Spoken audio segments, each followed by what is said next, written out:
l'introduction de son livre « Personne et acte ». Et il parle de lui à la troisième personne. Au moment où il écrivait cette étude, l'auteur a participé aux travaux du Concile Vatican II, ce qui lui fut une impulsion pour ses réflexions sur la personne. Il suffit de rappeler que l'un des documents principaux de ce concile, la Constitution pastorale Gaudium et Spes, non seulement met au premier plan la question de la personne et de sa vocation, mais exprime également la conviction du caractère transcendant qui est le sien. Alors vous avez cette affirmation dans Gaudium et Spes, numéro peut-être 76 ou 81, je ne sais plus rien. L'Église est toujours la sauvegarde du caractère transcendant de la personne humaine. Et hélas, on interprète souvent ça, j'ai souvent entendu, bon, ça va, après la mort, on ira au ciel. Ça n'a rien à voir. Ça veut pas du tout dire ça. Enfin, c'est précisément parce que la personne est transcendante que la mort est une Pâque. Mais c'est pas parce qu'on va au ciel qu'elle est transcendante. C'est autre chose.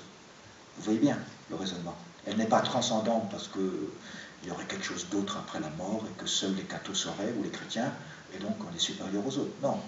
C'est parce qu'elle est transcendante que la foi en la résurrection est parfaitement rationnelle, enfin, parfaitement conforme à la raison humaine. C'est parce que la personne est transcendante que dire que la mort est une Pâque est parfaitement cohérent avec l'intelligence humaine, même si c'est la foi qui nous fait comprendre la résurrection et que la mort est une Pâque.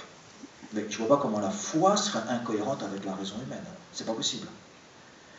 Et donc, pourquoi la personne est-elle transcendante? Voilà. Qu'est-ce que ça veut dire qu'elle est transcendante? Et elle est transcendante précisément en raison, enfin, précisément, elle est transcendante, ce qui veut dire que sa vulnérabilité est sa dignité. La vulnérabilité n'est pas un échec à la dignité, n'est pas quelque chose qu'il faudrait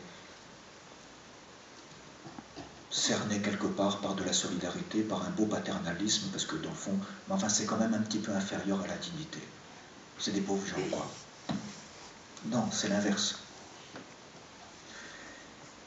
Et Monseigneur Wojtyła a beaucoup travaillé au Concile Vatican II. Je vous donne simplement cette lettre du 18 juin 1965 d'un professeur à l'Institut catholique de Paris qui a été comme la cheville ouvrière du texte de Gaudium et Spes.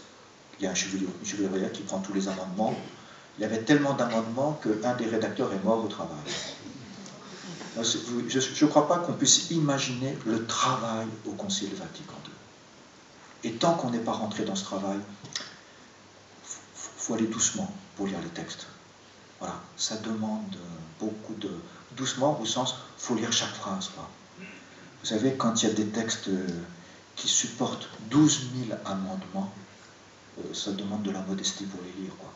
Surtout que ces 12 000 amendements viennent des évêques du monde entier, de toutes les cultures. Il n'y a pas un évêque qui est supérieur à un autre. J'ai lu un texte d'un évêque qui commence par dire « Ma malle n'est pas encore arrivée et dans la brousse, je n'ai pas encore ma machine à écrire. Mais voici ce que je souhaite pour le Concile Vatican II. » Et donc c'est à la main. Mais c'est sûr qu'on a l'archevêque de New York qui, lui, possède 3 évêques auxiliaires, 18 secrétaires et 25 théologiens, et qui envoie 100 pages. Et bien ça a le même poids. Il n'y a pas un évêque qui est supérieur à l'autre. Et c'est cet ensemble-là qui va essayer de penser.